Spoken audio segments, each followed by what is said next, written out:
Hi, Jane. You're early.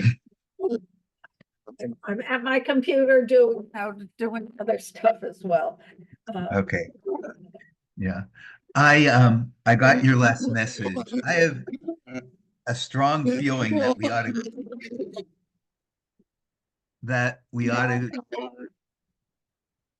let me see who else is here. It might be that they're no, just us. I'm not sure where that echo's coming from. Um anyway, I think we ought to keep um the Thursday meeting. We'll get one or two more people. We can send them the recording. You know, all right, Jeffrey won't be available next week or the week after. So yeah. okay, so we'll record. I've called Jack, I called Caitlin, they just aren't responding. It's Yeah. frustrating. Probably it is frustrating. Probably tonight they will respond to you. Oh, Uh okay. Two people entered the waiting room. That would be Lee and Harriet.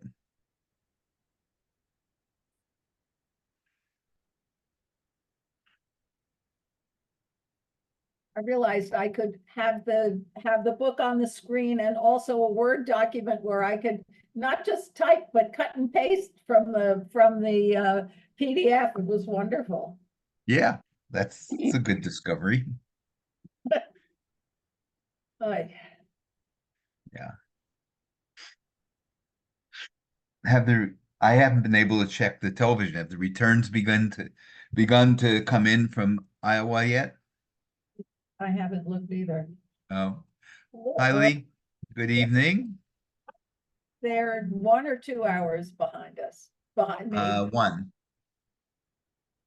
We can see you. Now we want to hear you.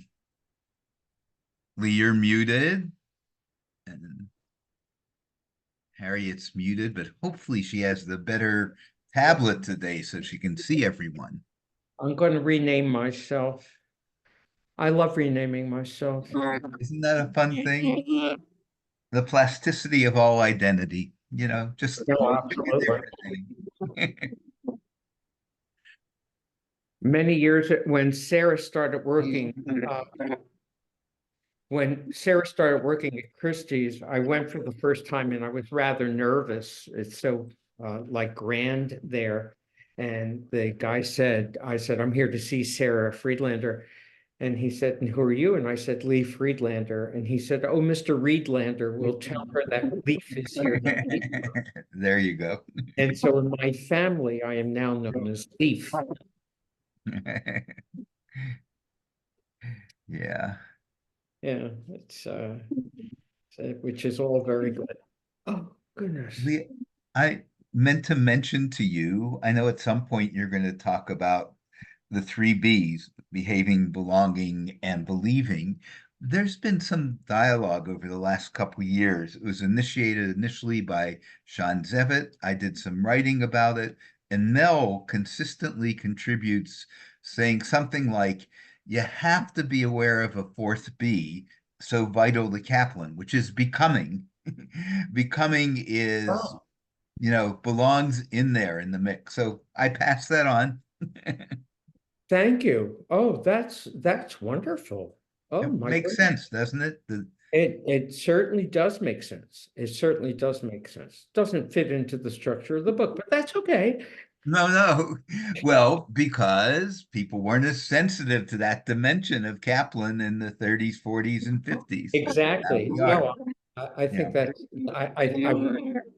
that's terrific. Claim that Judaism is evolving, becoming is another way of, Yeah. If the people as a whole are becoming, then it would make sense the individual is becoming. That's the I'm going to process. take a note on this. Thank you. Okay. And I have everything here. I don't have a pen. okay, we're going to try Harriet again.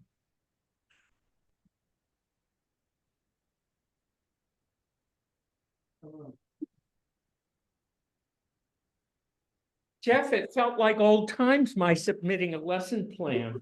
Yes. It's a very good one. I remember those lesson plans. Good And evening, Harriet. Yeah. Oh, finally. I couldn't, it was not letting me unmute and it was not letting me see the video. I mean, get on the video. It's finally okay. Good. Oh. Okay, good. We're glad. Glad to hear it. Lee, or Harriet, if you need that portrait of Jewish behaviors, I have it ready. If you don't, we won't use it. we won't use it this week. You know, I keep on thinking that we should have it at the ready because I can see how it's used. I think that we're not quite sure how things will go tonight, Right.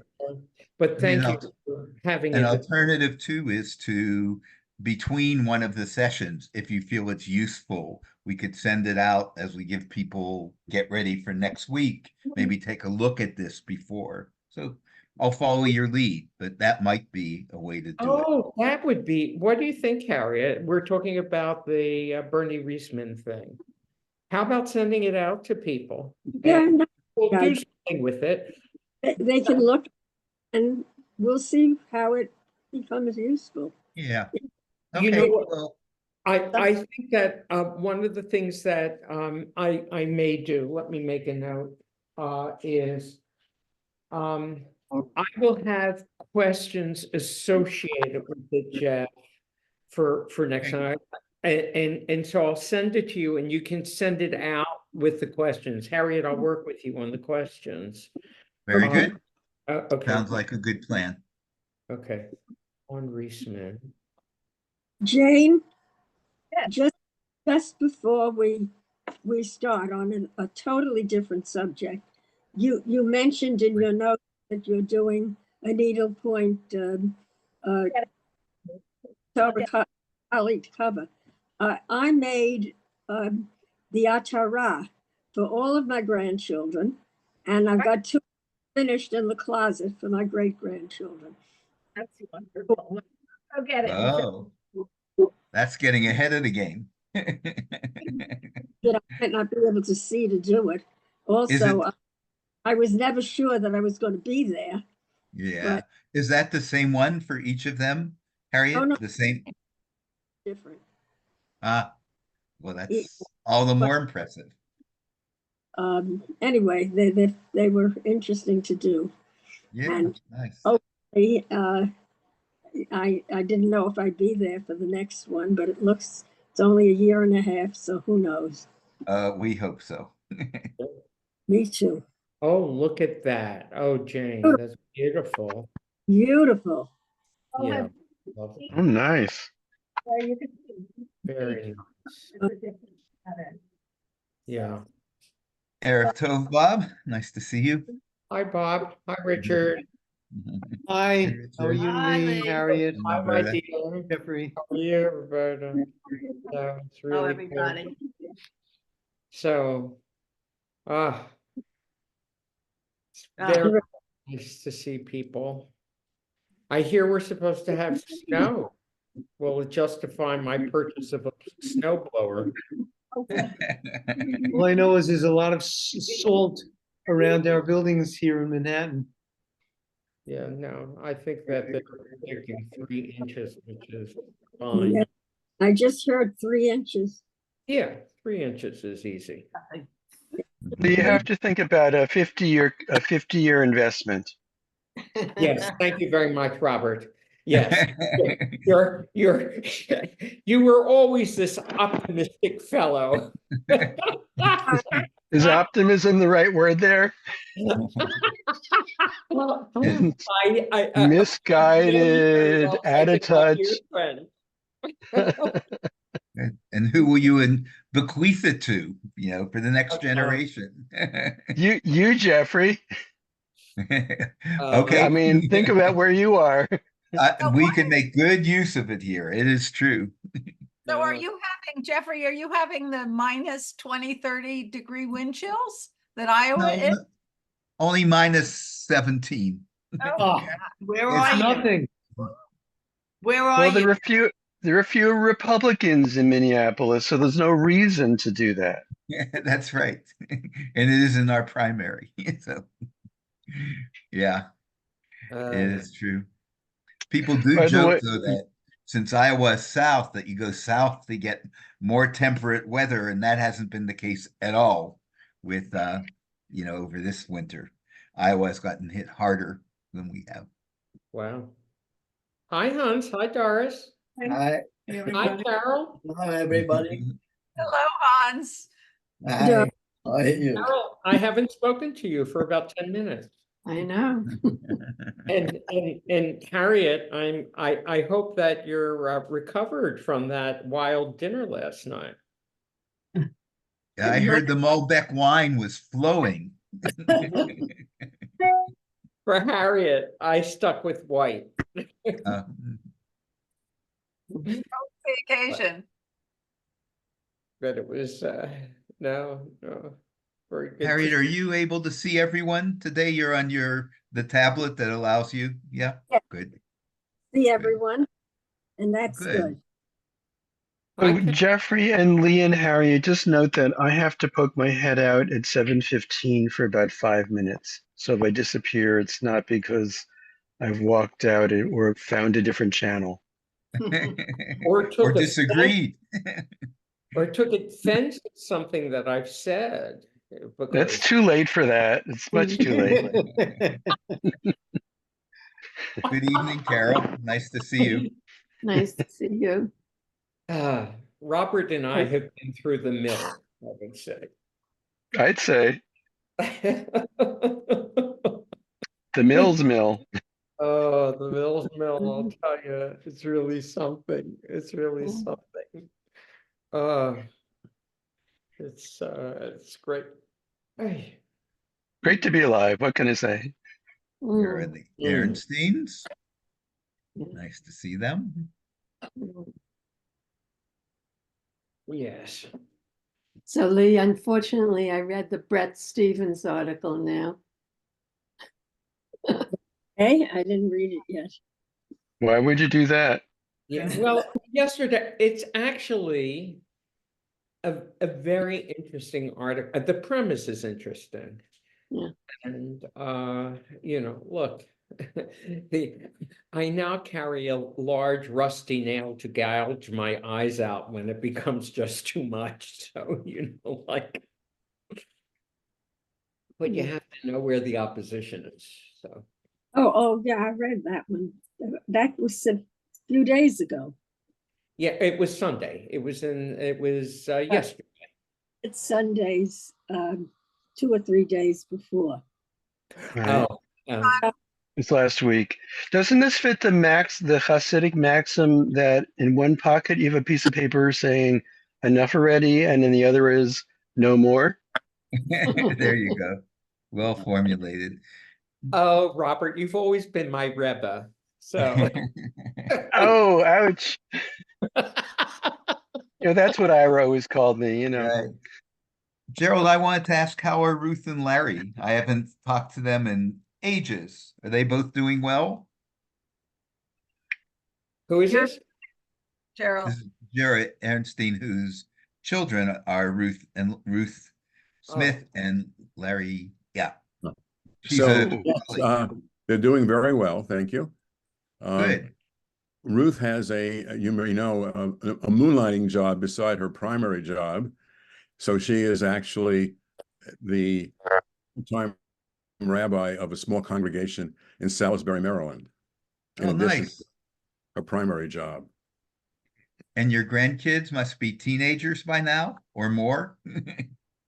They're 24 years old, and Oh my God. and they graduated college 2 years ago, and they both have interesting jobs. Good. They were the first kids to hang around Camp JRF because Ruth and Larry were there on staff. So before the teenagers came, there were the twins. That's right. And when they were the first year there, we moved up for a couple of weeks as babysitters. Oh, I didn't, yeah, well, that makes sense. grandparents can do a lot of useful things. Yes, yes. Yeah, no. I've just been given an assignment for grandparenting for an overnight with Tallulah. So Oh, Nice. oh, How old is she? Wow. How old, Lee? 4 months Oh, overnight overnight. in nursing? Oh, look, she sleeps 9 hours a night. You're kidding. Oh Yeah. my God. No, no, no. She's a very, very good baby. Of course, if you are 2 minutes late at her feeding time, you know, I'm talking about 2 minutes. She gives you Hungry a by 2-minute then. leeway, but that's it. Wait, she's a baby human or a cat? Well, Bob, it's very funny because the cat has not yet noticed that she exists in the world. That's good. Oh, Where it's do very good. Where do they live, Lee? They live in well, both my kids are on the Upper West Side.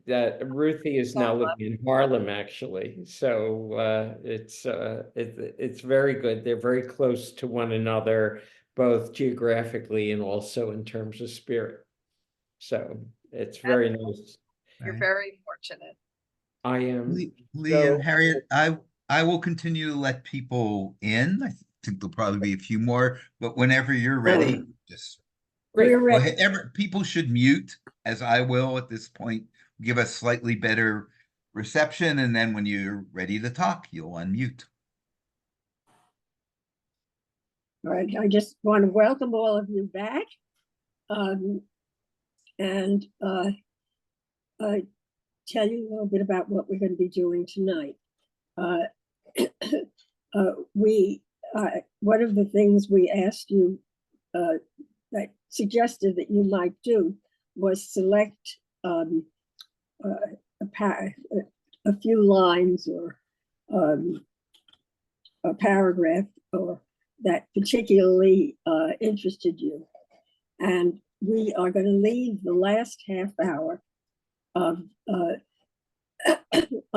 this evening to get that input from you.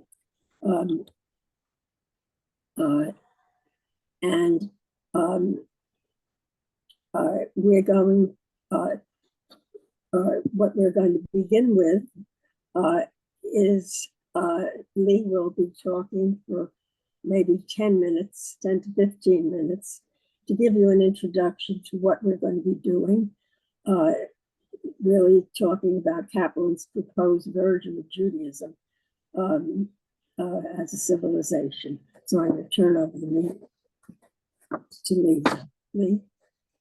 Thanks so much, Harriet. I want to what I want to talk about is this concept of peoplehood, the concept of Judaism as a civilization, and also the context for both peoplehood and civilization. To begin, look, here we are all Jews. And I guess what we have in common is that we feel ourselves to be part of a corporate group called Jews. And the question is, what indeed are we? Are we a nation? Are we a religion? Are we an ethnicity? Are we an affinity group? Are we a culture?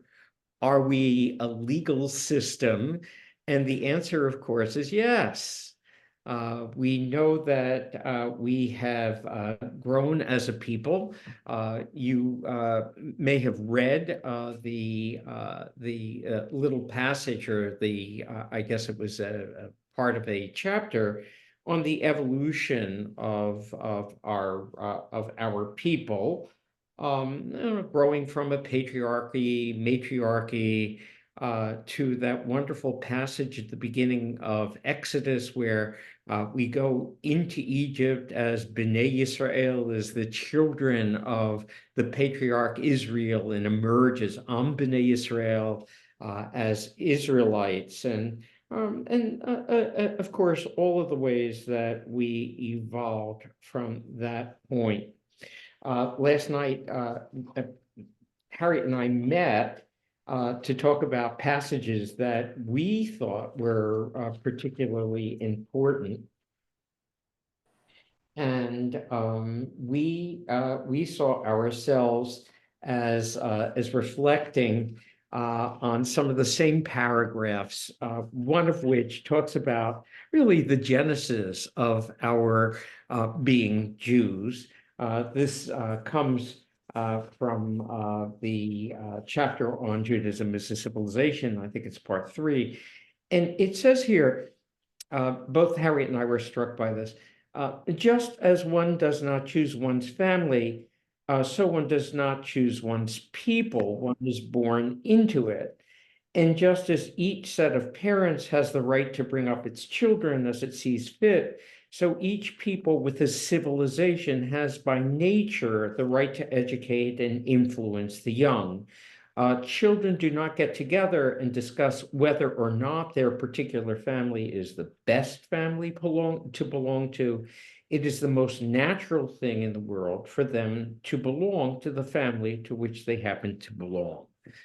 Now, we can remember this is written in 1953, just as one does not choose one's family, so one does not choose one's people. Of course, we know that we have a much more expansive expressions and much greater freedom of choice. But for the sake of Ira, I would like us to take that in.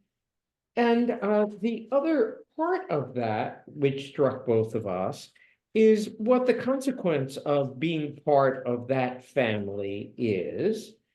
Again, later on, when Ira speaks about the values of peoplehood, he speaks the individual Jew can get the feeling that his life as a Jew has purpose and meaning only if he identifies his life with the life of the Jewish people. Being identified with the Jewish people means being conscious of its past, sensitive to what it is going through in the present, and concerned with its future. We may come back to discussing both of those passages after Harriet raises the questions this evening. So to be a people and to be a corporate entity, one has to have some sort of connection and definition of the elements that make us a family, a people. And of course, Dr. Kaplan speaks a great deal about Judaism as the evolving religious civilization of the Jewish people. That is, those things that connect us. And what are those things that connect us? What are the elements of Jewish civilization? And we know their culture, which includes language, the arts, literature, music, dance, film, and the like. History, either saga history or history qua history, food, even clothing, I would think, habits, manners, customs, religion, land, and social services. After all of the listing yesterday, Harriet said, well, you're missing something big, and it was certainly that. So we have this civilization, we have this people defined by what connects the people, and then we have to question where this civilization is housed, how it is as an institution or institutions. What's the context of this civilization? And again, we can think of so many, including, of course, synagogues, which I think is probably, Harriet and I thought that this was something that probably was common among all of the participants in this group. Excuse me, Jewish community centers, WISE and the like, institutions like fraternal organizations and groups, UJA Federation and other fundraising groups, perhaps Zionist organizations. And for some, and I'm thinking of some of our children and grandchildren, perhaps, non-Zionist organizations, and that's something to consider. Also, of course, socialist groups and Landsmannschaften, which I guess are not so common anymore, except for those of us who have funeral plots in some sort of society. For me, and perhaps we'll get to this question much later, there is a question of how is it possible for one to be an individual Jew? In other words, can one declare oneself to be Jewish apart from any association with Jewish people or Jewish peoplehood? But I want to put that question aside to address the questions that Harriet will raise in turn. There are three categories of questions, and I think, Harriet, we agreed that we would discuss the categories one by one instead of all together. I think it will just be easier to follow whatever conversation we have. So, Harriet. All right, I'm going to read you all three questions so that you'll kind of keep them in mind as you answer each one separately. The first one is, what is your Jewish life? What makes your life Jewish? What do you do that's Jewish? And that can be, you know, it could be lighting candles on Friday night. It could be going to Jewish plays. It could be any vast number of things that you do that makes your life Jewish. The second question is, where do you do it? Home, synagogue, community organization, and under what auspice? And the third question is, what do you finance Jewishly? What do you contribute to in order to advance Jewish life? And so let's begin with, what do you do to be Jewish? What do you do Jewish?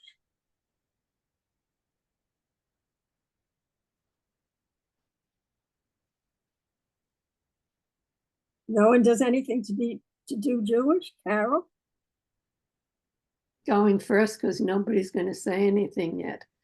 So I do everything Jewish. My life is Jewish. I have friends who are Jewish.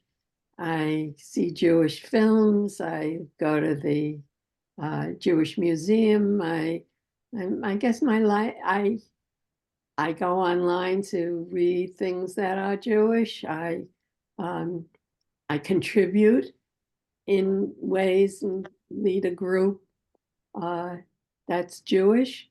I guess I do a lot of things that are Jewish, although I have friends who are not Jewish, and I do a lot of things that are not Jewish. But I am, I guess it's my life, you know, and I guess I learn, and I do social action that is Jewish.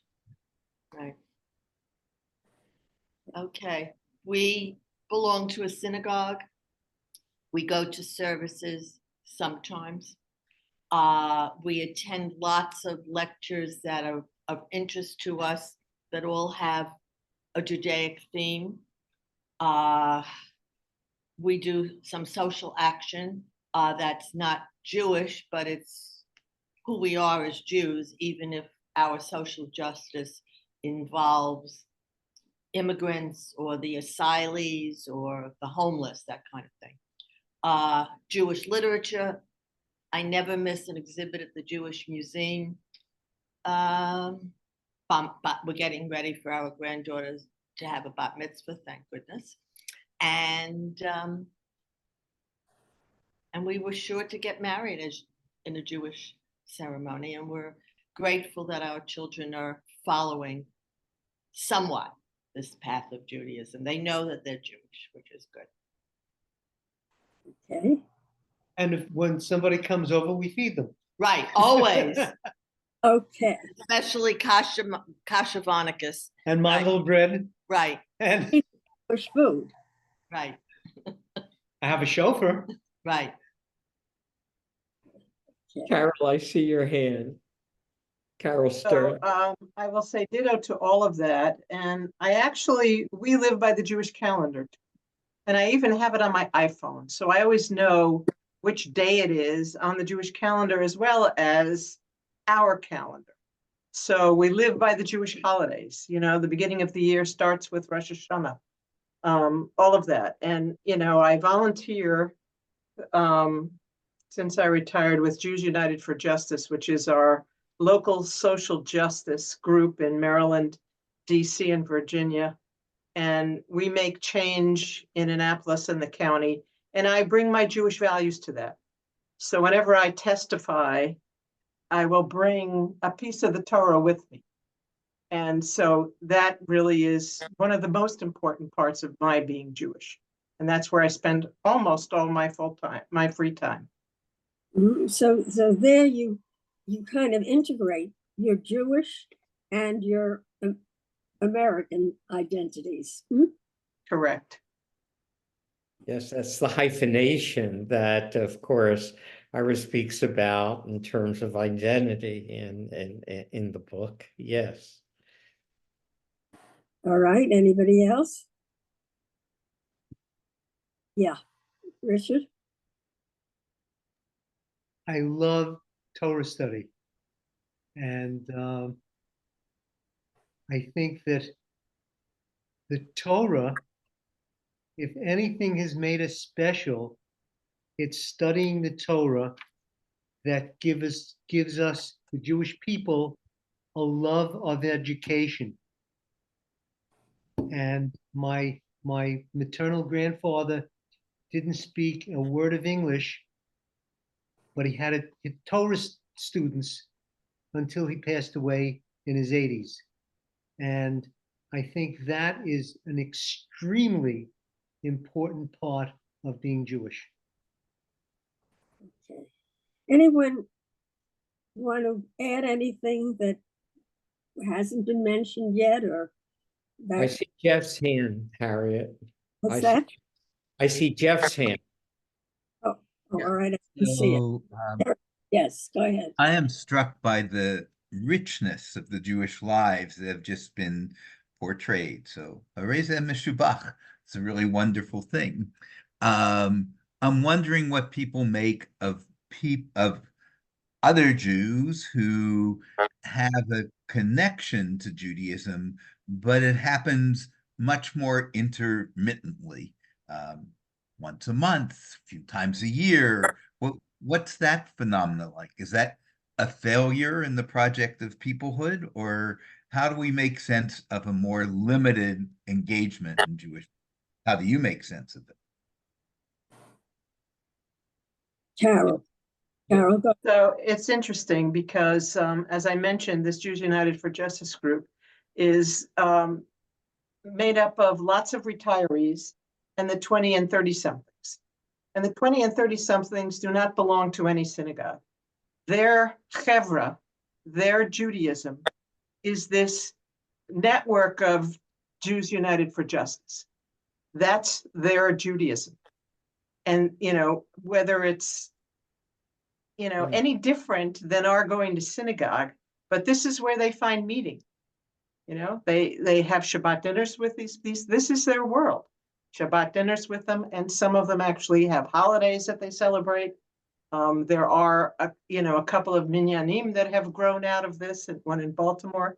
So it's a completely different world, but that's their Judaism. built on social justice completely. You know, what strikes me about that, just very quickly, is that the usual paradigm is you belong and then you behave. But here there's an interesting inversion that you behave, you do the things that are important to you, and out of that comes a sense of belonging. Maybe that's the way it's supposed to be. Maybe it works in both directions, but just strikes me as different. Carol Blumenthal, you wanted Yeah. to say. So in answer to the original question, there are so many people who consider themselves Jewish, but don't belong to a community and are practicing being Jewish. And are we not counting them, or are we not seeing them? You know, I know that Kaplan says a lot about community and belonging to a community, but I think that there are, especially young people, or not so young people, endlessly, who do a lot of the things that we were talking about, but not specifically because they realize that it's Jewish related, but it's part of their heritage and so part of how they're living. All right, so you're really suggesting that there are many, many ways to be Jewish, and that when we think of Judaism as a civilization, that gives us the ability to include and to allow people to feel part of the community, whether they do, whether their way of being Jewish is a different way than a group like this is a very self-selected group, so that it's the richness, and it's really wonderful to be able to be part of a group like that. But certainly we need to include those others as well. Bob, I think you wanted to say something. Yes. I think that one of the things that's always been on my mind the most isn't so much what people do or where they do it or how they do it, but how sustainable it is. And how communicable it is. Like, is whatever so and so or such and so group does, is that something that they can be carried to the next generation? Does it have something to say to the next generation? Can it be a source of connection beyond the moment? I mean, one of my biggest worries right now, well, let's put it this way. I know there are a lot of rabbis, and probably more not Reconstructionists and others, who are very excited that this is a moment where people are showing up in synagogues in larger numbers. And at least one synagogue that's like engaging in a whole building plan to expand and accommodate the larger numbers and more people showing up. And I'm thinking to myself, those people aren't going to be there in another year. Is this like a momentary little spike because people are all freaked out for good reason? Bonds, and pulls people out of the woodwork. And obviously this isn't the first or the only of such things. And I'm not trying to make light of this moment, which is a horrible moment. But once again, I'm always thinking like, so what is the broader historical context? Because we've been through so many things that really like were blips on screens. So what matters in terms of sustainability and communicability? That's an interesting question. And there's something I've always said, it's not over until it's over. Because we very often find that the next generation of someone who, I think I'm an example of that myself. I came from a secular, it was a Zionist household, so it was Jewish, in the sense that we're talking about of civilization, there was a piece of Jewish civilization. Religion, nothing. My father used to say, I haven't been in a synagogue in 30 years. Really ought to go someday. And he didn't go, but I did. And my sister did. So it's never over until it's over. Now, I'm not suggesting that sustainability is not an important issue, but there are many things that impinge the context of life. Often one doesn't know.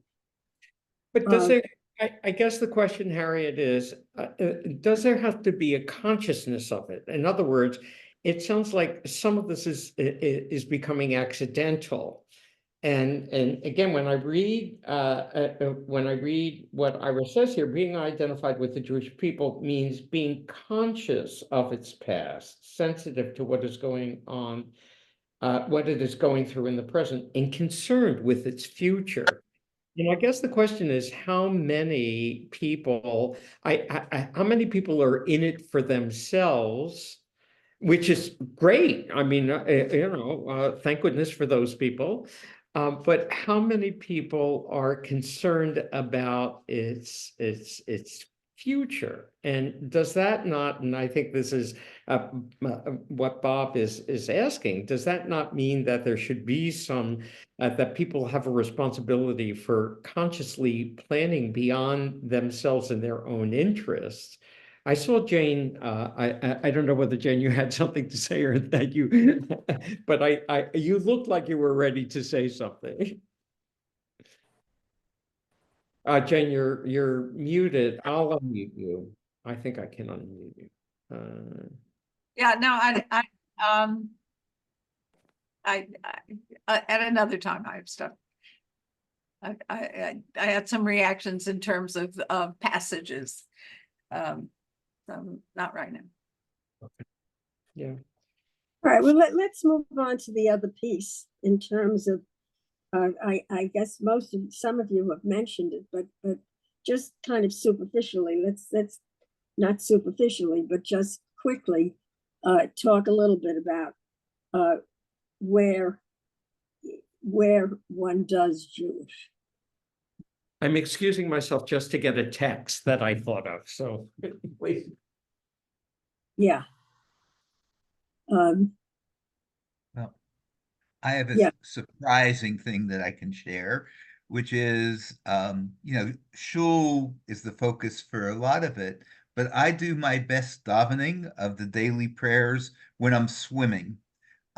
Somehow the movement of my body puts me in touch with the meaning of those prayers. So it's an unusual context, but it actually is the best place for me to be davening. So there you go. All right. So that you're suggesting that in our civilization, the Jewish piece can be integrated into very many other activities. Yeah. Right. And when Kaplan talked about the JCC and the famous shul with a pool, he probably thought that the activity that went on in the swimming pool was just part of the sense of we're a community, we have physical needs, we connect. But actually, that's an example of where you cross over those silos and do what you might think happens in shul in the pool. Right, and it also means that those things that you might do in the American civilization, in a sense, you're doing in a Jewish context, although community centers probably are not so much a Jewish context in these days.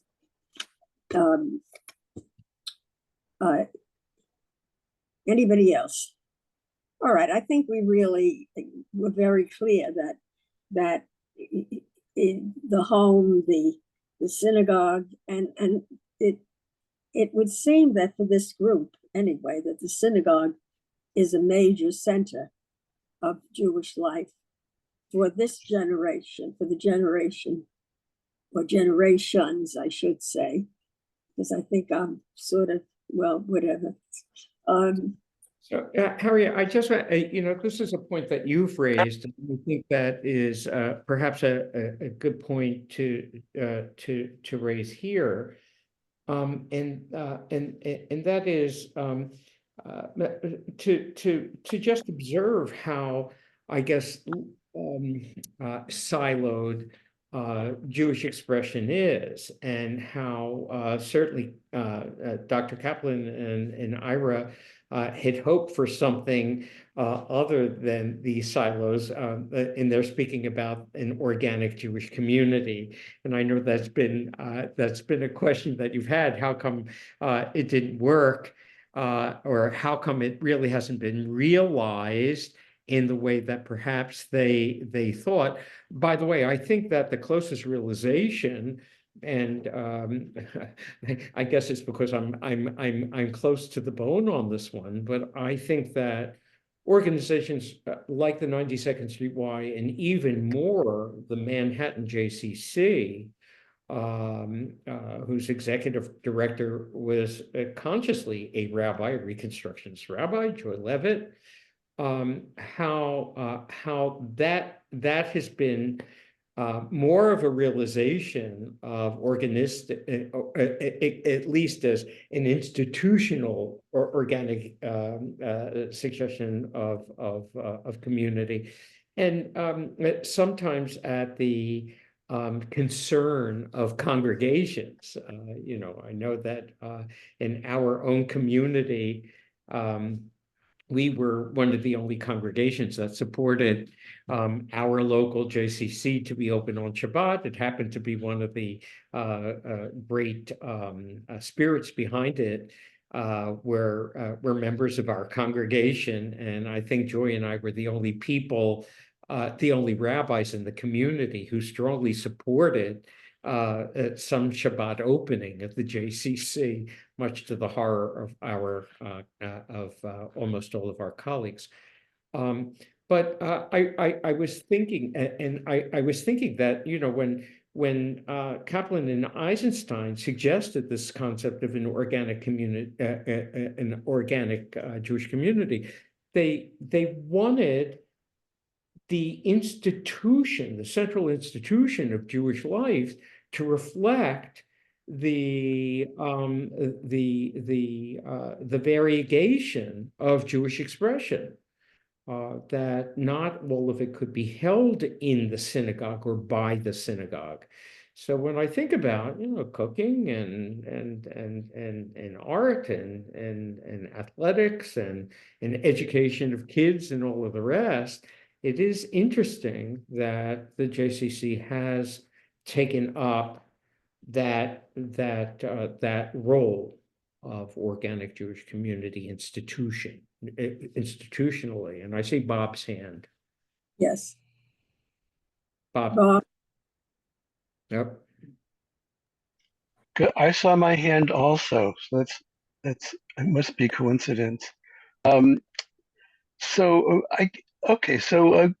true confessions. Okay, I went to a social work school under Jewish auspices. I went to a rabbinic school under Jewish auspices, right? I've loved leading Jewish organizations and congregations and sundry. The part that Kaplan, I always thought got wrong, and Judith and I used to talk about this a lot because they're both musicians, is that there's a way in which that some people, like creative artists like me, aren't really joiners. That there are activities like what Kaplan didn't get right about the arts is that creative expression is for some in some ways and not for many a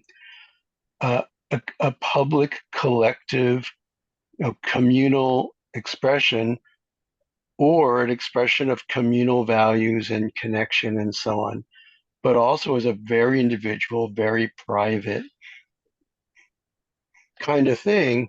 which is something that I think Kaplan really didn't understand. So the juggle for me always, and I think this is true for at least some of the Jews I know, certainly a lot of the rabbis I know, are public Jews in professionally or in other ways, but very private and very I don't know. Um,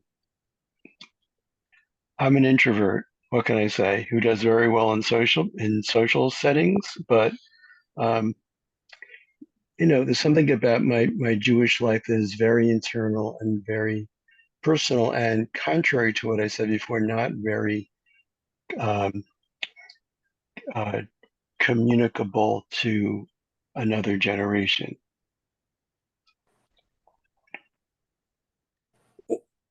So, Bob, can I just press you a little bit on that, because this is something that interests me, from just from a person who has a strong interest in art and the expression of art. Would you not say, though, as a composer and musician, that does your work exist without an audience, in a sense? Is it completely fulfilled? Are you completely, and this is a question, are you fulfilled as an artist, playing and composing a piece that's never heard, or playing a piece that isn't heard? And is not is not part of the communal expression a public expression, which which could be facilitated under Jewish auspice? So you want my honest answers to the question, or the No, ones that I would dishonest. normally give in a No, I'm interested. because the usual answers I'll give are Kaplanian answers, because I'm part of my reason for existing on Earth is pitching Kaplan. Um, but honestly,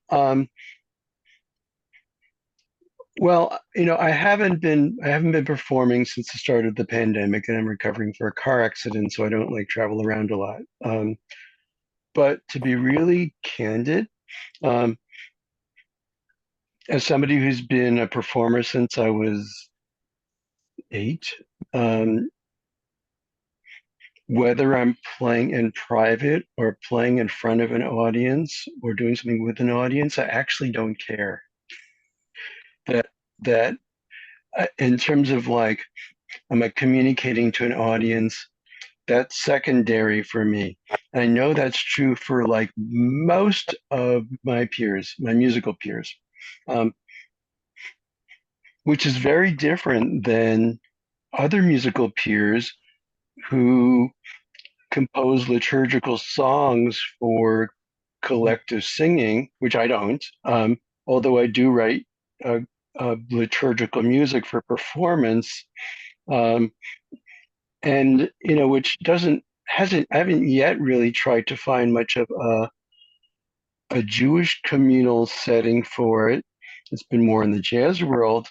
Because I think that's one of the next challenges in my life. I think in the past, I've felt like where synagogues are at tends to be much more conservative and likes to do sort of familiar collective song singing than engaging in new stuff that may be in some ways stretch people's imaginations or aesthetics and so on. So I think there's always been a gap. Um, and again, this was something I know Jewish, Jew, Judith thought a lot about and wrote about to some degree, and tried really hard to like convince her father that there was more to think about to this, which I think he wasn't terribly aware or all that interested or informed. Thanks, Bob. Yeah, Oh, but let me just say that I would love it, if I decided the pandemic was really over and I was physically better in a few months and could start bringing the music I've been working on into synagogue settings. That would actually be really exciting. I don't know what that would mean to me in terms of like, I don't know. I'm not sure. Okay, so there is that piece in a sense of joining the internal and the community. Um, That's well put, by the way. knowing what the community response would be. Hopefully, it would be a very positive one. Jazz in the synagogue, why not? Well, one is performative, and the other one tends to be more collectivist and more familiar. I used to tell people, and I still believe this, that the most contentious thing you can do in a synagogue generally isn't raise a difficult political issue, it's change a tune. Richard, yes. Very funny. I have sculpted for the past 40 years, and I'm a life member of the Art Students League. I've been there now for 13 years since we moved to the city. And our class, I would say, is at least 50% Jewish, including the two instructors that I have had since I'm at the league in sculpting. And I think only 3 of us in the current class out of about 6 or 7 probably have anything to do with formal Judaism. So just you talking about the arts. And our synagogue, SAJ, is putting on art shows and of members basically, and I might have one in the fall. So, all right, and we also have our one of our community room, really our big community room, always has an art exhibit on the walls, or sometimes sculpture as well. So we have a Hasidic artist from Jerusalem whose first art show in the US was at RSNS. We brought him in. Oh, all right. So Now we know. You have it. All right, so let's go on to, it's an interesting issue that you raise, and I think that the individual internal spirit, one can't, the interest in knowing yourself and so on, you bring the self that you've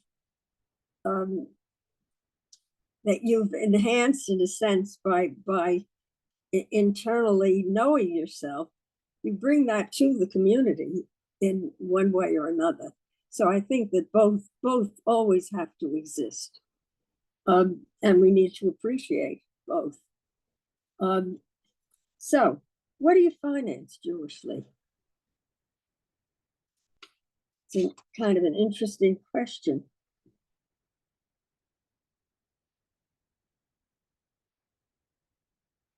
Anyone want to start?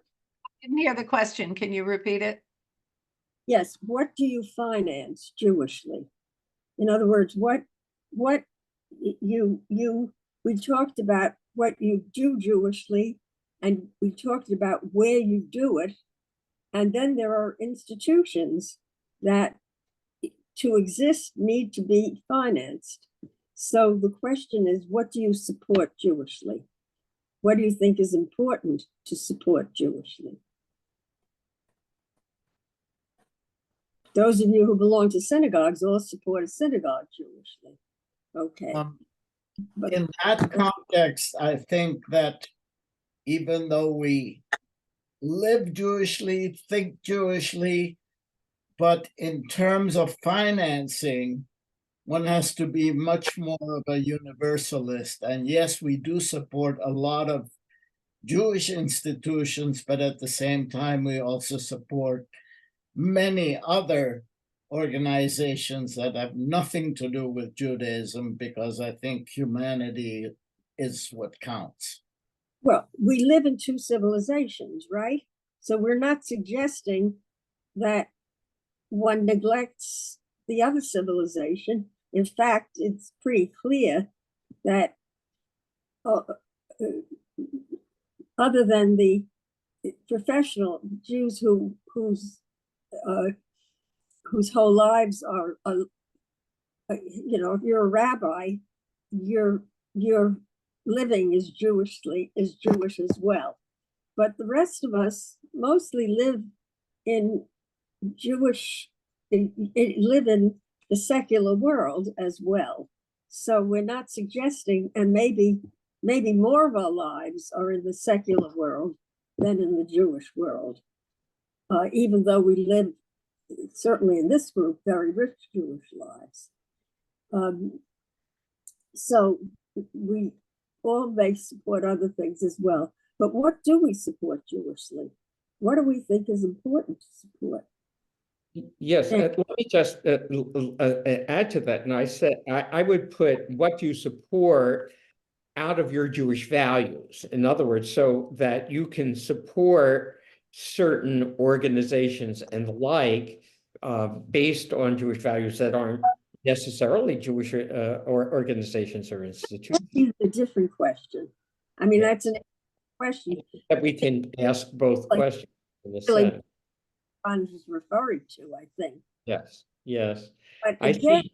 again, a lot of what we've been talking about today, and I think it's important to see that, are the links between the two civilizations that we live in and how they support one another.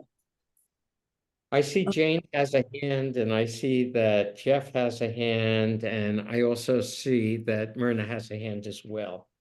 Okay.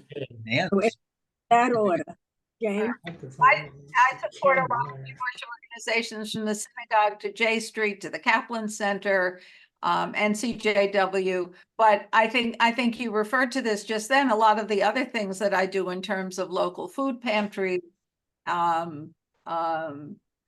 There's an amazing group called Second Chance Quest, which I met some of the women at synagogue on Shabbat, who work with formerly incarcerated women and in It's almost over, so it's That's still why I asked you about 5:30. setting it up ahead of Yeah, I didn't know. I thought you had, anyway, it doesn't matter. all of these, I think, are informed by my Jewish values. So whether it's under Jewish auspices or not, I think you referred to that there's a value. There are my value, Jewish values, are inform these choices for giving. Yeah, Myrna? You have to unmute yourself. That's exactly where we begin with the synagogue, because that's the basis of identification, Jewish identity in so many ways. And then the Theater J in this area, that in the arts, but also every hunger organ, every feed the hungry thing, whether they're Jewish or not. I mean, I do some, and I do, SOME, but it doesn't matter if they're Jewish, because it's a value to feed the hungry. I just want to see if I can message. It's a Jewish value as well as a universal value, I would hope. So I can't separate the two. And also I'm a strong feminist, so I give to Planned Parenthood. I mean, there are so many good places to give, but it all really begins with, I really think, with the Jewish values that I hold, even if I don't articulate them. So that what you're suggesting is, and I think that it certainly up until generation, I don't know, Get the picture but that Jews give, and that's kind of an important thing. That yes. That the sense of obligation is part of Jewish.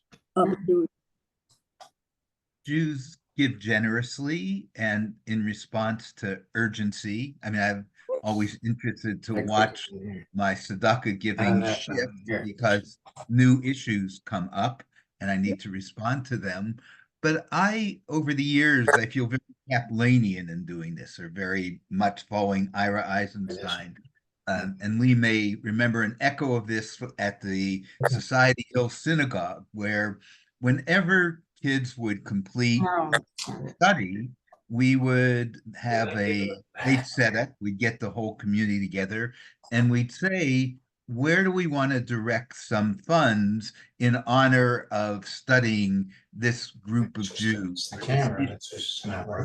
And where I feel like that echoes in my own life is that I try to keep a small pot of money available so I can follow the rhythm of the Jewish calendar.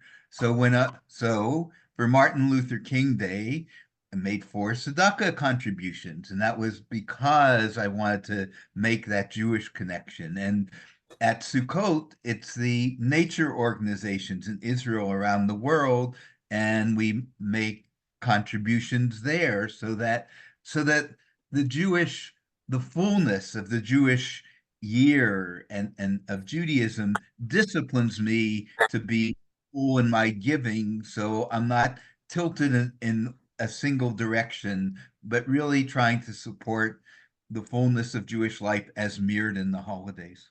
How did you say to get back? Carol, yes. How Carol, do I, oh, I go on Google. Maybe you I have think to that mute Carol Tupper Yeah. is not muted. Carol, I'm about Capper, I can't do anything. I can't even get into chat. Yeah, I see. So what I'm thinking as we're having this discussion is, if we live in 2 civilizations, and if we're contributing, as I do, and it seems like all of us do, to so many non-Jewish organizations, what will happen as time goes by to these Jewish organizations like Federation or whatever, if we're not supporting them, who will support them and what will happen to them? That's a question. Yep. I see Gerald, please. And if you'll unmute yourself.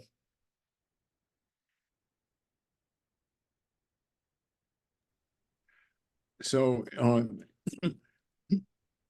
in terms of contributions, the issue has come up very recently for me and maybe for a lot of other people, because I tend to make a lot of contributions in December, and I just did.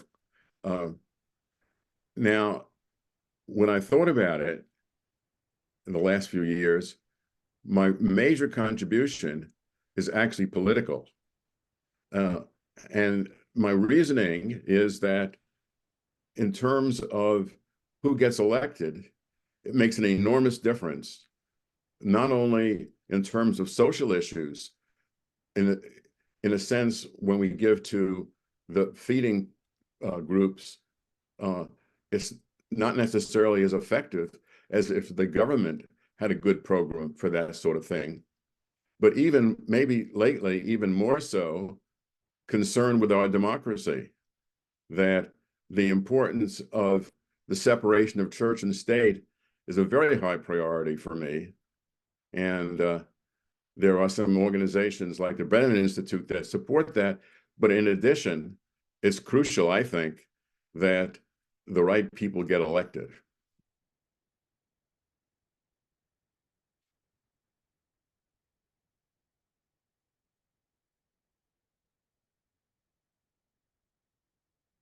Bob, please. Well, first, I was thinking that, Jane, were you saying something? You're Harriet's muted. talking, but she was muted.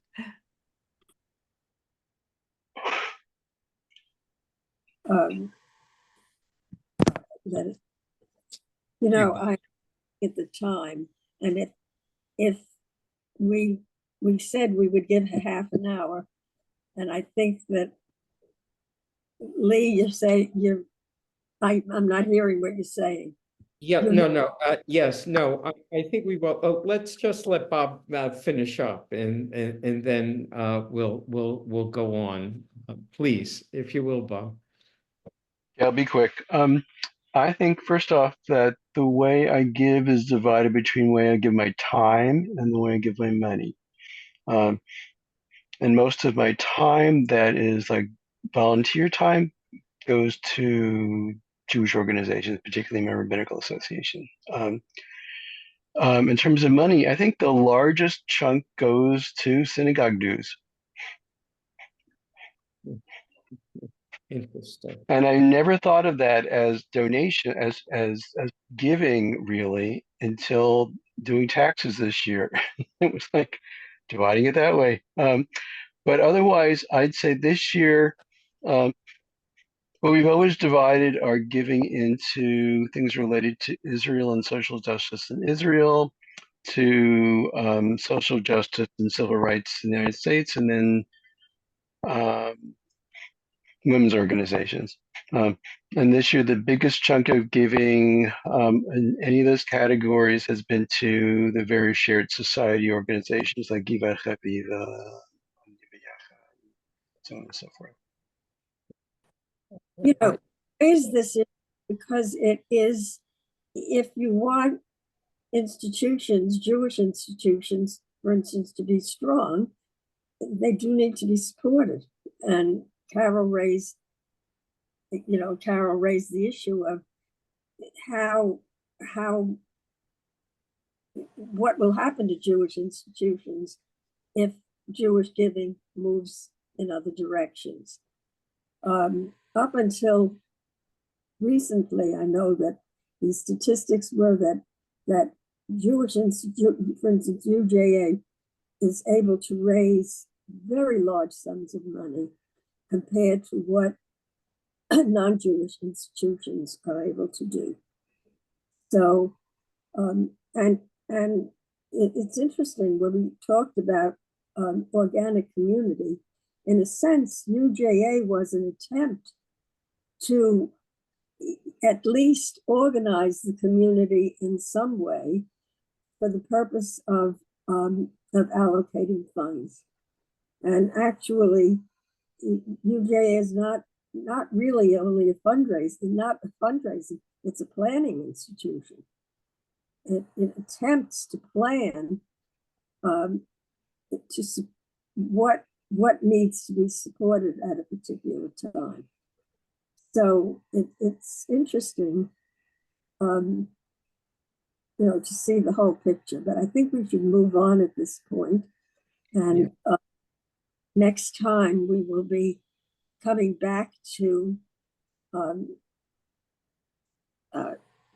the 3 Bs, or as Jeffrey suggested, perhaps 4 Bs, which is going to be interesting. We talk about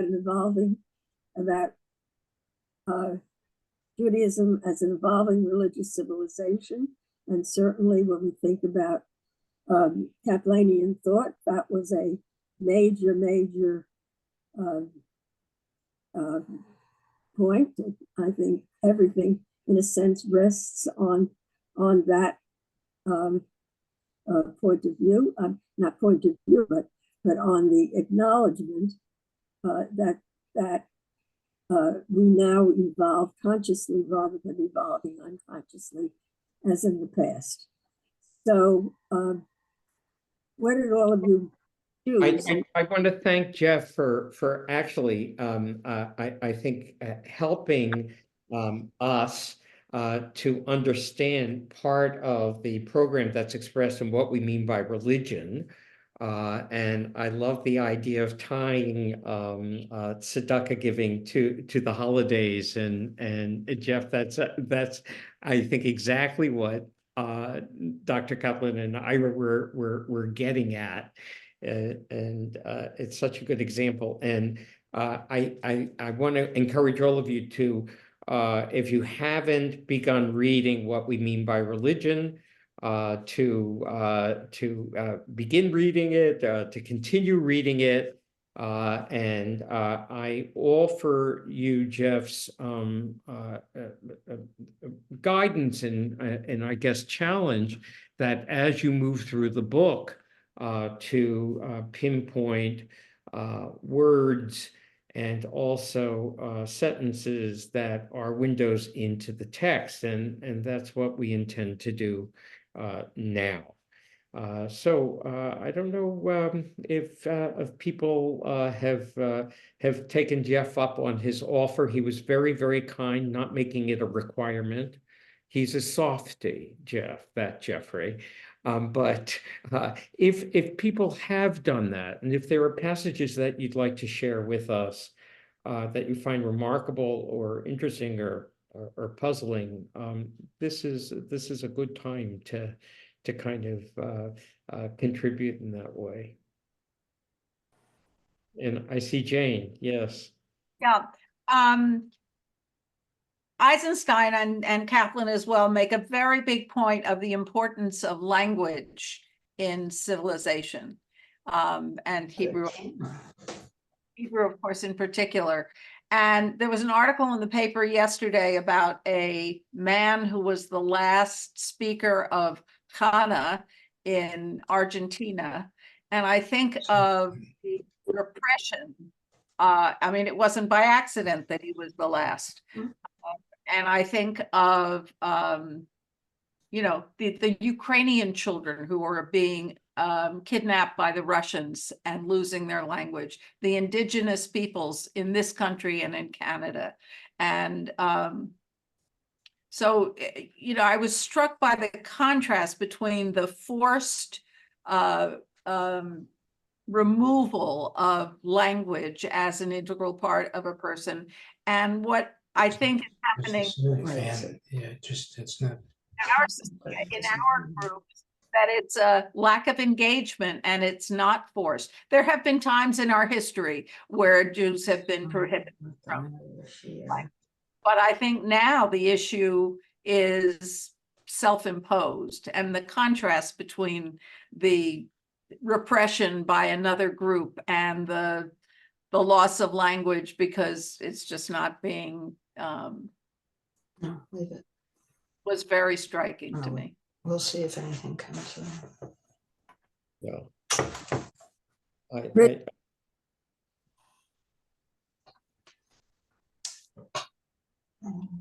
Okay. I was taken by the discussion of the civilization needs the land.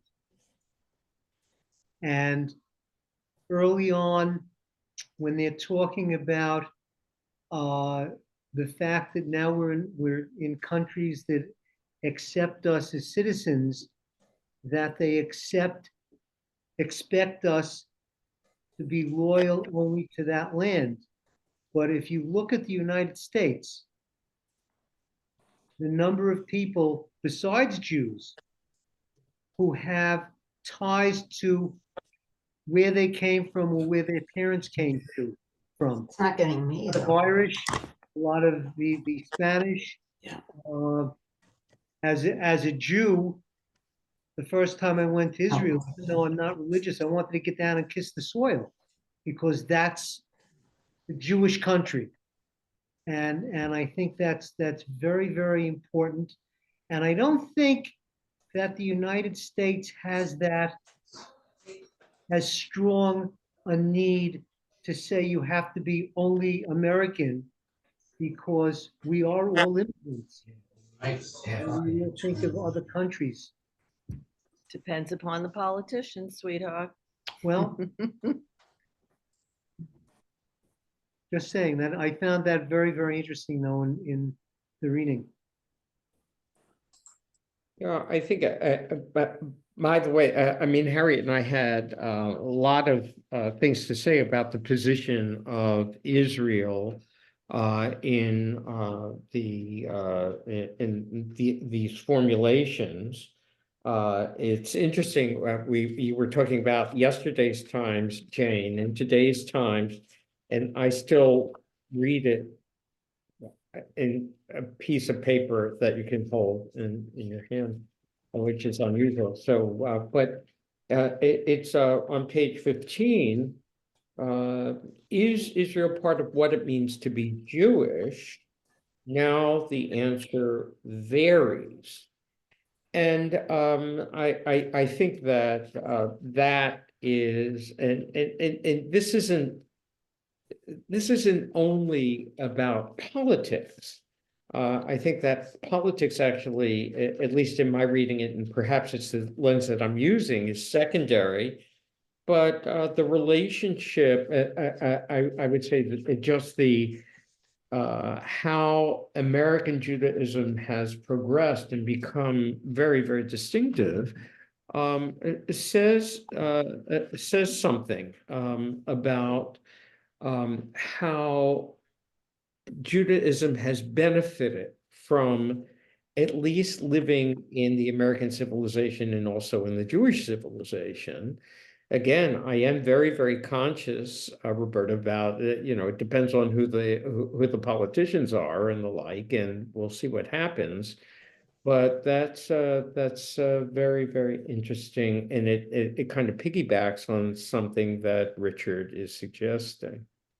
I think we'll be talking probably a little more next time about the as we looked at the way that Ira Eisenstein and Dr. Kaplan viewed, expected the role of Israel to be in Jewish life as a cultural center and as a really as the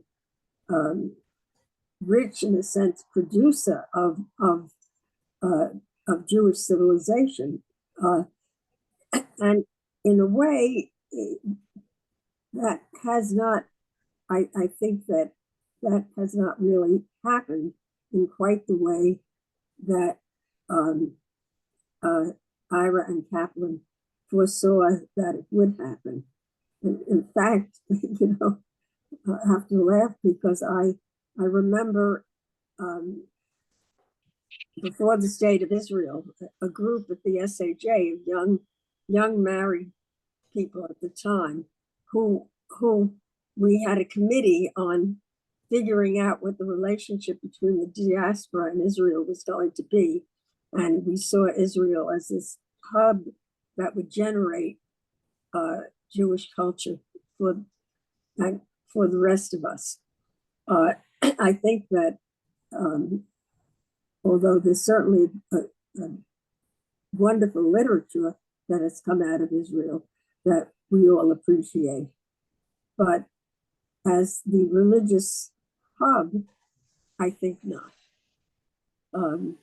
So I wonder if anyone have any ideas on why that might have happened. Bob. Well, just a thought about that, and then I also had just quickly a couple of sentences, not completely unrelated, actually kind of related. It's funny to me. It seemed like Kaplan had some blinders in how he looked at Jewish history, that he wanted the land of Israel to so much be that, reinvigorated center from which emanates all this good Jewish stuff. But saying that means that he forgot or ignored, like, Jews in Spain developed this deeply Jewish Islamic culture during their time. Jews in, we can go on and on and on about the various places Jews have been where there've been distinctive Jewish cultures that emerged there that were really different from other Jewish cultures. So I've been thinking more of that, that Israel is just becoming something very distinct from other I don't know, I'm not going to call it Judaism's, but other centers where there are Jews living. I wanted to point though to, it's on page 88, and he's not talking, Ira isn't talking about nationhood as in political nationhood. And he says a nation should be, or in this case, he might as well be, a nation should be a force for bringing out the best in the human being. This was never actually stated in these words, but that is what Jews meant when they said that it was the Torah that made them into a nation. The Torah taught people how to live in such a way to bring out their better natures, their justice, their mercy, etc., etc. And I guess one thing that seems really key about what's going to be a center of Jewish life that really has something to offer the rest of Jewish life has to do with in what ways does it bring out the best in its people? How does it somehow cultivate positive values that are life affirming that lead to kind of naturally wanting to float around the whole world and everywhere and inform what everybody does? I think that as we move into the next book, I think it's going to focus a great deal on just that issue.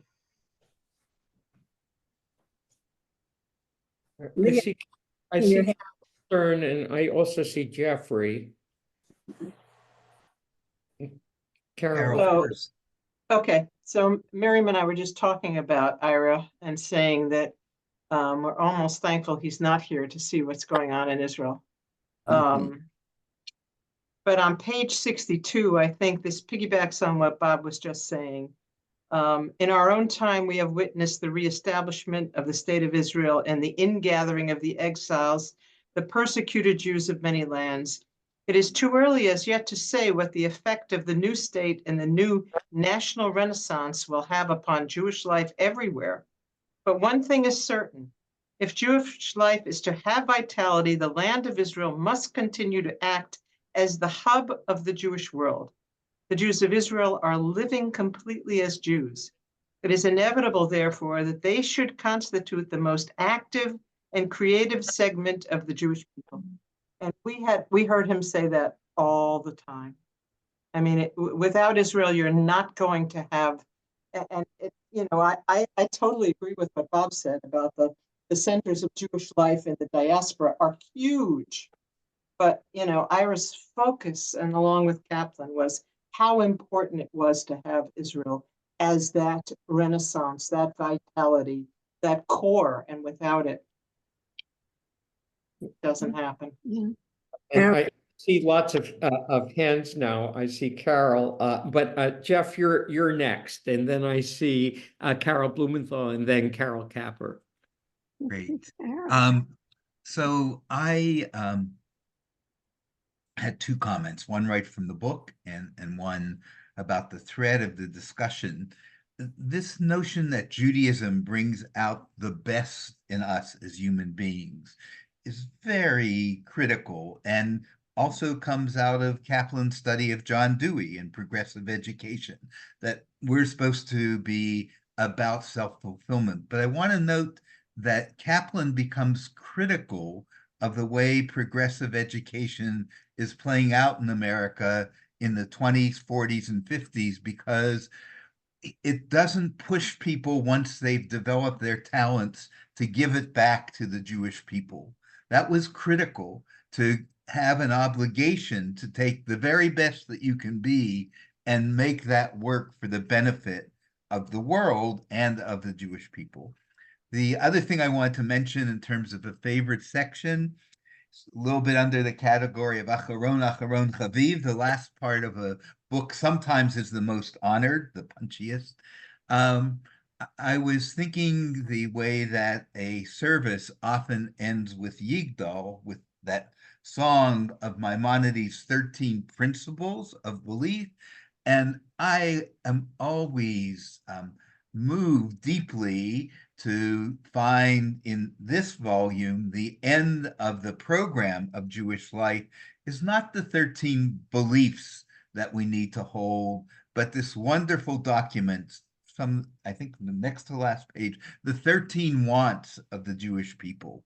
So for me, that shows that Copernican revolution that we keep talking about, that Judaism is different now when we have this Kaplanian Reconstructionist understanding, and it gives us new challenges, but new permissions as well. I'm always touched by those 13 wants because they're the things I want. So I think thanks for underscoring that, Jeff. And I think that might be a very good way for us to end our last session, is to take a look at that critically and see where we are 70 years after Ira's this revised edition of Creative Judaism.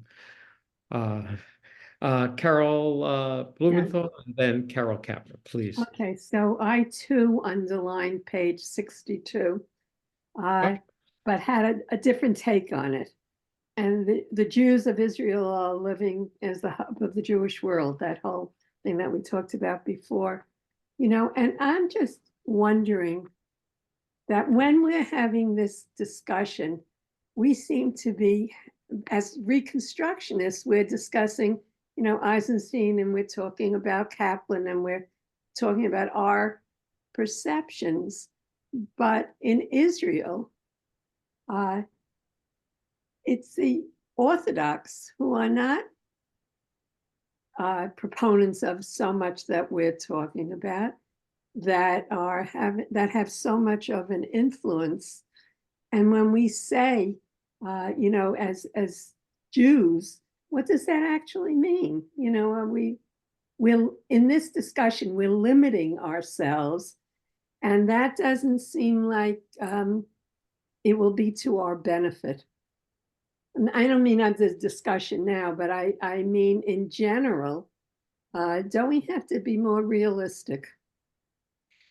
Well, I think you said in an earlier conversation with me today, Carol, and yes.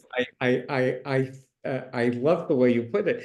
It was sort of, are these guys for real? I mean, did they really sort of like envision that this stuff could happen? And I would say that I can't imagine that either Dr. Kaplan or Ira could have envisioned the supremacy of traditional elements, traditional religious elements in Israel, and how much influence they would have. But then I have another piece to say about that, but I want to hear Carol Kapper, please. I'm sorry, I'm at my brother's. We couldn't get the thing to work I heard everything.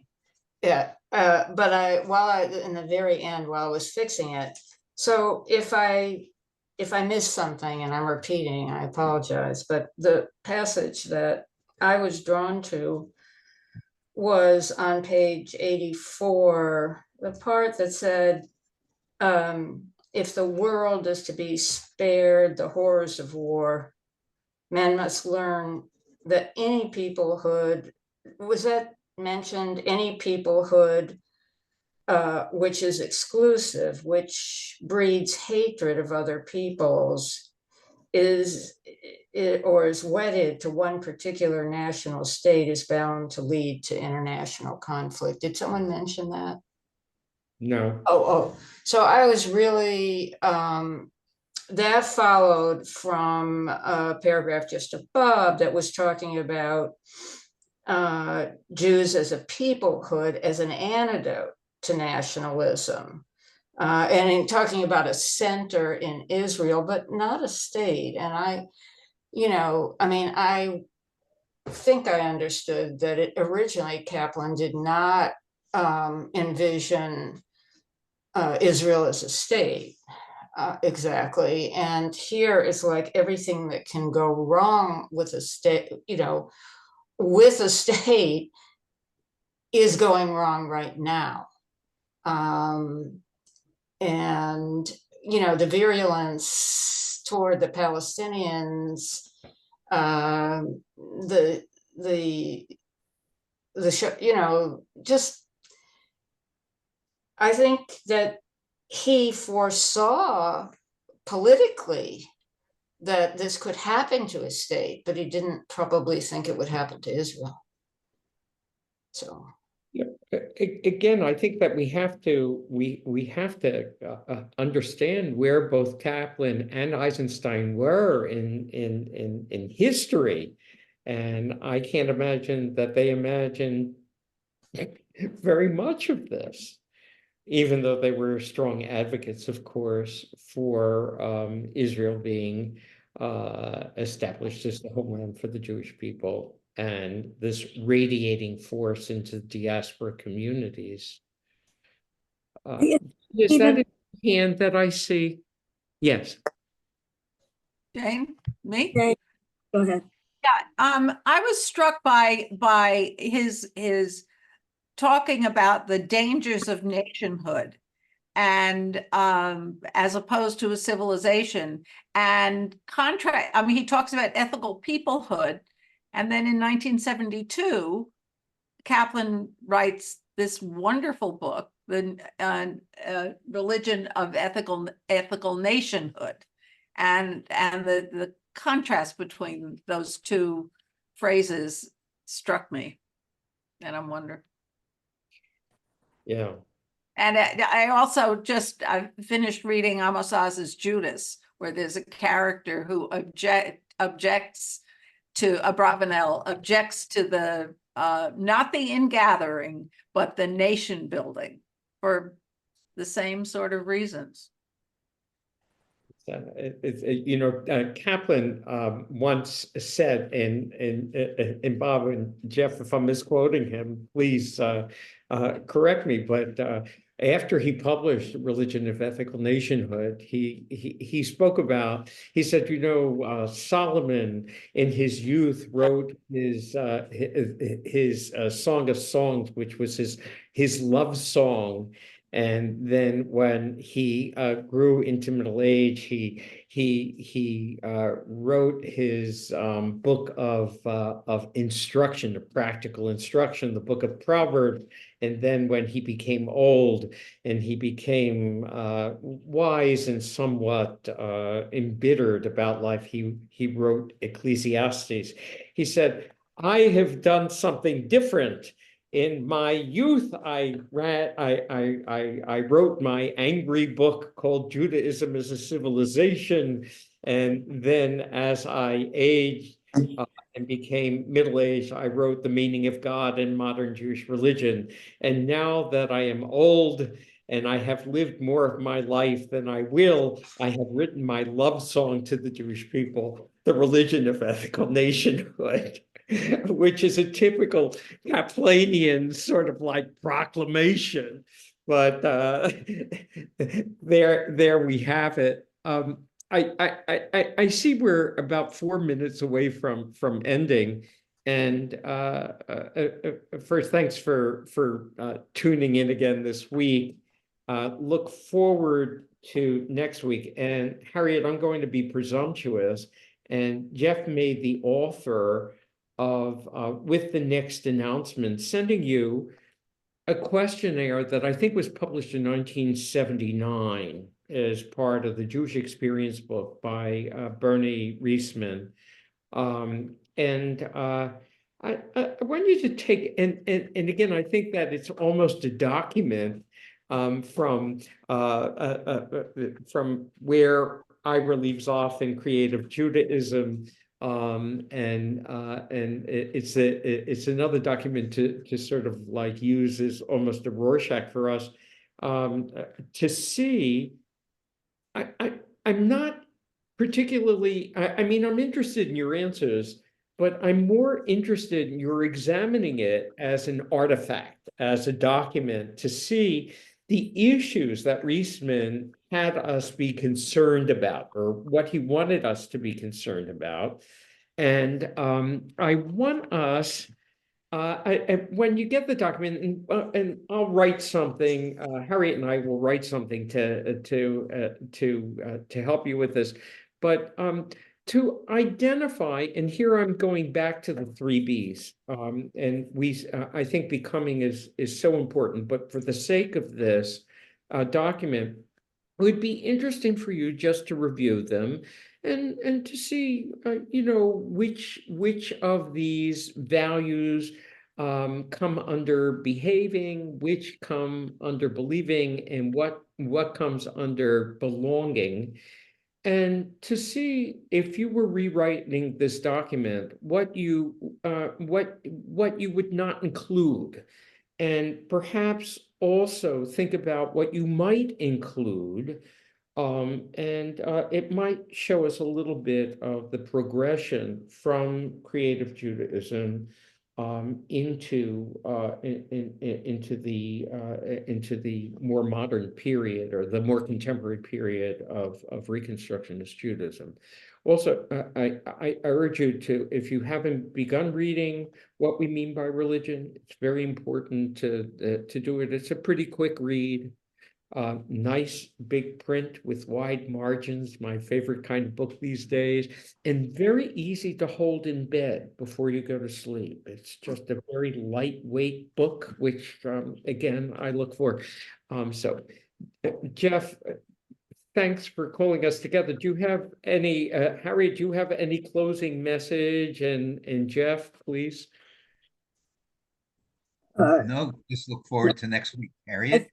I think next we'll really be talking a little bit about believing, right?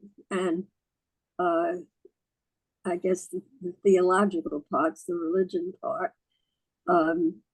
before we move on to the other book. I have a question. Lee, that other book is something that we purchase, or is it something that you downloaded? We can purchase. This is a Jeffrey question. Yeah, Jeffrey.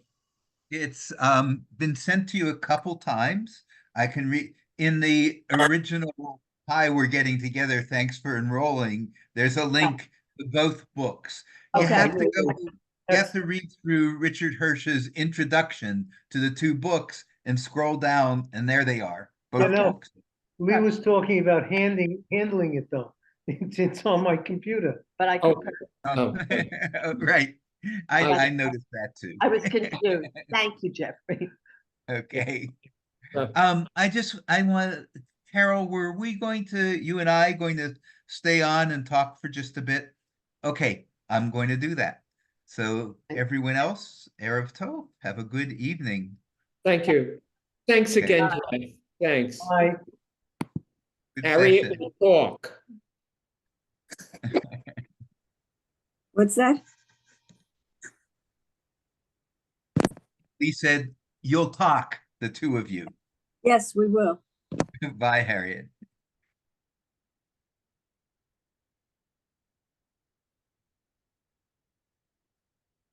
Dory, take care. See you next week. I'm having it's not a private discussion, but bye, Dory. There she is. Hi, Karen. Hi.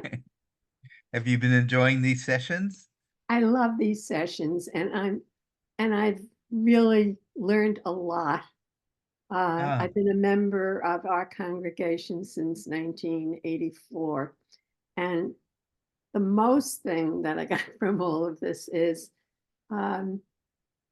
why our congregation operates as it does, and all these elements.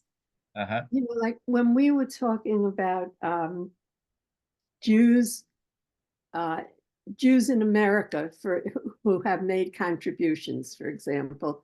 So our cantor runs a whole year-long talk about Jews who, but so many of the things have been put into context here. This is really interesting. Good. Carol, are you related to Sam and Adele? Yeah. So when Adele died, Sam called me, a year later, Sam called me and said, would you like to have dinner? And I thought to myself, you know, everybody knew Sam. I knew him all those years. And I thought to myself, Sam, if I have dinner with Sam, I'm going to have a really serious relationship with him. And he's so much older than I. And I said to him, no, Sam, I don't think we should have dinner.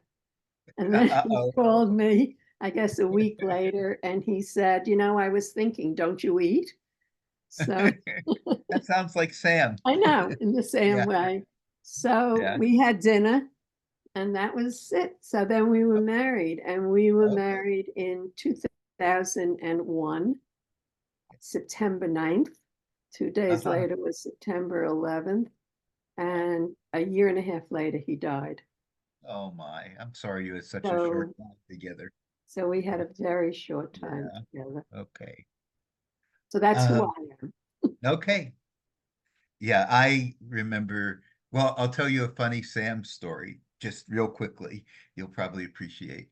So when I came to the North Shore for a year, filling in when Ira had his heart attack in Mhm. 1977, Sam, he's very, I mean, I liked him a lot, and he, tried to help me get used to the congregation. But he took me aside and he said, Jeffrey, we're a very informal group. You dress casually. So a year later, when my performance was being evaluated, it was generally positive, but there were a number of people were appalled that a rabbi was coming in in a shirt rather than a tie and jacket. So in that instance, he didn't steer me well. So Lee comes not to services, but in general, with shorts and a shirt, a Yeah. t-shirt. You know? Yeah. Well, this is really So, a treat. I'm enjoying the course. You had an interest in really understanding how these issues are understood in a very different way by younger generations, by millennials, by Gen Z. Am I remembering that part correctly? yes, yes. And you know, as we met, I was thinking, this is so sad. There are very few people in this class. Some of them don't contribute. I think what's being said here is remarkably important and interesting. And if only, you know, this is like an if only, we had um, younger people with varying ideas who could learn from us here and could contribute and could bring these ideas back to their congregations. I think it's a really, to my mind, a missed opportunity. Well, I agree, but it isn't, but we don't know me very well. I'm pretty tenacious about not losing opportunities or thinking about how to grab onto them. So, among other things, this is being recorded so that we can find, and I have a particular member of the Kaplan Center board, wonderful woman in her 30s, Caitlin Hayes, she's a member of SAJ, who is passionate about bringing Kaplan and Reconstructing Judaism to younger generations. So what I would love to do, sharing this for feedback, maybe you could tweak it or move in a different direction. I would love to create start simply with a forum, where members of this class are invited to join, and we don't need everyone, say a half dozen people came, and Caitlin would bring a half dozen of the friends who she studies with and have very active Jewish lives, and we would get together and do what Lee alluded to, take a look at that what Jews want document, um, and talk about it. Is that what Caitlin and her friends want, or is that something that comes from a period that makes it relevant to us but not to them? And that isn't the only trigger we'd use, but I'd love to have a dialogue about the intersections, the different directions where the generations are moving in different ways. But I'd love to bring people together, and I hope you would help with that. And I don't, it's not the same as saving the whole Jewish world, but it is a dialogue that I think is important, and I think we might be positioned to have that. So that's what your comment last week has been marinating for me and sort of taking this form. And does that sound like it would be a worthwhile kind of dialogue? So yes, but I want to know, how did you generate the email that you sent out originally, telling people about this group, and who got it? Well, everyone, there's 2,044 people who are on the Kaplan Center distribution list. And So how did they everyone, get to be there? because they've expressed interest in Kaplan, they've come to our webinars, they connected to us because their synagogues are connected. Like the North Shore congregation is one of our institutional friends who supports our work. So they got it. And we've had spectacular successes with the number of people coming to our webinars. In general, it's nearly doubled. But this one was limited to 25. That was by agreement with Lee and Harriet, because we wanted to be able to talk. And if we had 50 people on, it would have been hard. Like, I think people do have a voice here. So for me, so what I'm doing is trying to work with the rabbis and educators of our 18 congregation to our friends and share this resource. We're recording the sessions, the book is available, and help them figure out a way that they could have this same kind of dialogue in the context of their own communities. So anyway, that's how it happened. I think that's great. I'm thinking about, we had a intern from from our Reconstructionist College some years ago, named Georgette, and I'm trying to remember her last name. She became the rabbi at West End Synagogue. She African American? Yes. Yeah. So Georgette had, I in Sam's name started paying for interns. We had this internship program at RSNS, and I paid for it. And because I paid for it, I got first dibs on inviting people, and they stayed at my house. So I got to be very close friends with Georgette, who who has had a very interesting life. Like very interesting.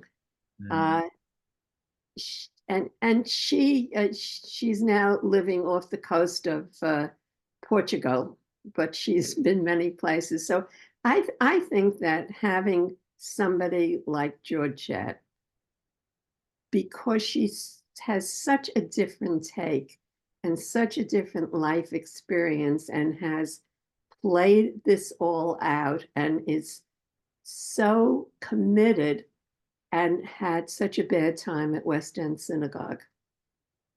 And the whole issue of belong, a bad time, a very hard time. And as a rabbinic intern, or as a no, she was the rabbi there. After she finished and graduated, right, I know, she got that job. That was a great job.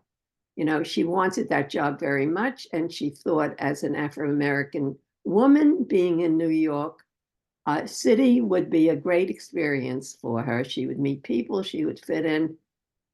And I think and she didn't.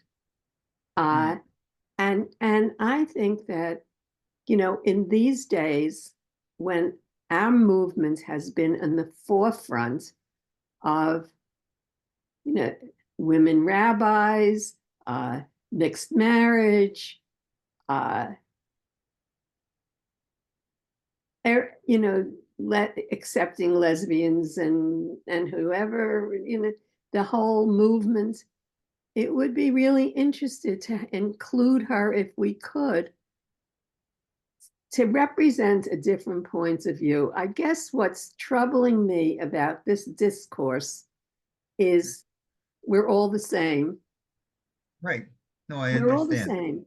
So then how do we accommodate to the differences? And there are many differences. I, for example, came from a secular family, had no Jewish education at all, was Jewish in that I'm a big cook, a cook. I cook a lot of Jewish, you know, I was listening to the music and the art. So I do it in cooking, and I don't really need to have company to eat it. I just like to explore Jewish cooking. Yeah. So Well, that was one of the points raised. Some people do I their know, art I know, it from was so for their interesting own to me. soul. Yeah. So I came to this congregation because I was invited somewhere. Lee had just come as a rabbi, and I thought, this is for me. And I really joined the congregation because of him.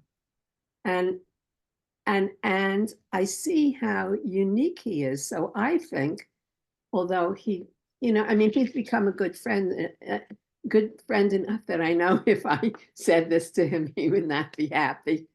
But, you know, if we could get Lee back again, and Harriet is so remarkable, 96. You Yeah, know, she she is. is incredible. Yeah. And she has such a history, and she knows so much and has done so much. See, I think if we had your group, as you're suggesting, who besides you, and you're at the Kaplan Center, would be the linchpin of that new group? Well, Caitlin, who's a member of the board, who's younger, who cares about this, I would let her organize it and move into the background.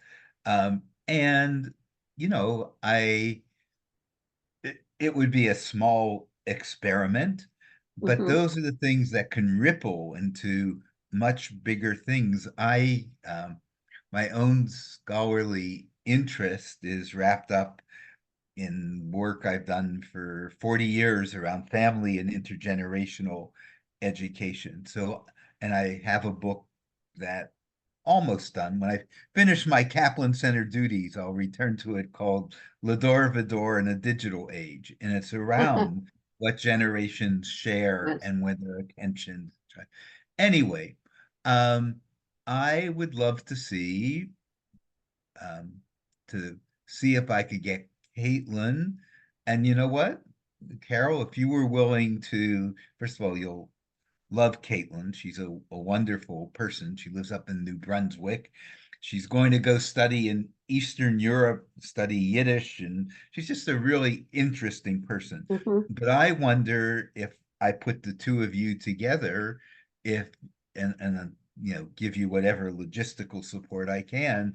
It's really nice when the what's created is mirrored by the process that creates it. In other words, if we're going to talk about, you know, generational differences, it should come out of two people of different generations having a dialogue and putting together a program. So I guess that's my question. Would you be interested in meeting Caitlin and getting together for one conversation that I would be glad to be part of? And then, bye, guys, take it off. I'll just make it happen. Anyway, that's Okay, my. so I'll say something to you. I think you overestimate me. When I first married Sam, I had been a member of the congregation before. I was someplace, and a question was asked, and our cantor, who is just an absolutely fabulous guy, Eric, So yeah. turns, yeah, you know, Eric, I just, Yeah, I do. yeah, okay. So, That's and great. he's so smart and he knows so much. And I don't remember what the question was, but he turned to me and he said to me, so Carol, what do you think? And I said to him, I may be Sam's wife, but I don't know anything. Okay, I understand. Well, listen, I wouldn't, I do need to go to a call with our daughter in California in a Oh, few minutes, but nice. I, let's keep talking, and whether you play a shaping role or just a participant who seeded the idea, whether you wanted to or not, that might be Dayenu, that might be enough. Yeah. And so let me turn I back to would you. love to meet her. I'd love to meet Yeah. her. I'd like to get started. I always like to do projects. Okay. Well, I will talk to Caitlin in the next, we're going away for a week to visit my sister in Phoenix, a much warmer environment. Nice. And as the maybe we could um I would be glad to aim by the last of our classes 2 weeks from now to have successfully played shotgun and introduced you to Caitlin. So Okay. let me talk to her, and I think that could be valuable in and of itself and could Okay. lead to at least this dialogue that we could create. Okay, let's see. Let's I give it a just don't shot. want to disappoint you about who I No, am. no, no. I thank you. I appreciate that. I am sure you won't. And so let's see what happens. I thank you for bringing up the issues. Okay. All Thank you right. so much. So nice getting to know you. You too. You too. Be well. You too. Okay. Thank you.